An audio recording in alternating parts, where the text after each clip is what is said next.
आरोपींना शिक्षा झालीच पाहिजे, कायद्याची सखोल चौकशी झालीच पाहिजे, कायद्याची सखोल चौकशी झालीच पाहिजे।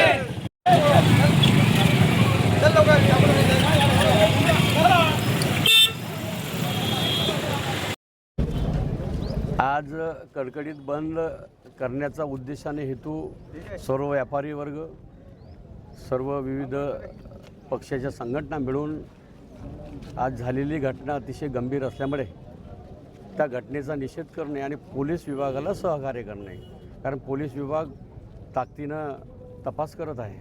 अनेक लोकांना त्यांनी तपासासाठी हातात घेतलेलं आहे। त्यामुळे पोलीस डिपार्टमेंटचं, पोलीस विभागाचं मॉरल आणि प्रोत्साहन द्यावं त्यांना त्यासाठी समर्थनार्थ आणि झालेल्या घटनेचं निषेधार्थ हा कडकडीत बंद आहे आणि शांततामय आहे। कुठल्याही प्रकारचा अनुचित प्रकार घडणार नाही, कारण शांततामय शहर आहे, शांतता राखणारे इथले लोक आहेत। त्यामुळे असा कुठलाही अनुचित प्रकार घडणार नाही, कुठल्याही प्रकारची शंका नाही। कुठल्याही मागणीसाठी बंद नाही आहे। पोलीस त्यांचं काम करत आहे, इन्व्हेस्टिगेशन सुरू आहे।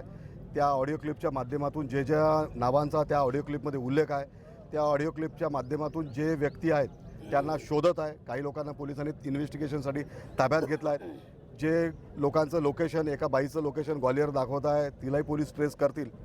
घटना गंभीर आहे। त्या ऑडिओ क्लिपमध्ये असं लक्षात येत आहे की हा प्रकार अनेक दिवसापासून सुरू आहे।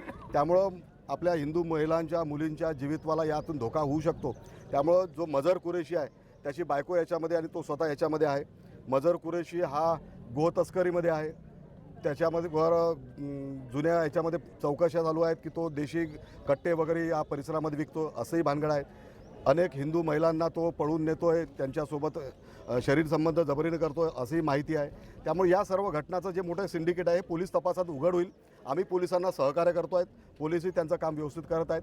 परंतु घटनेच्या निषेधार्थ हा स्वयंस्फूर्तीने हा बंद आहे। त्यासाठी पोलिसांनी सहकार्य केलं आहे, सर्व व्यापाऱ्यांनी सहकार्य केलं आहे, त्यासाठी आम्ही त्यांचे शतशः आभारी आहोत।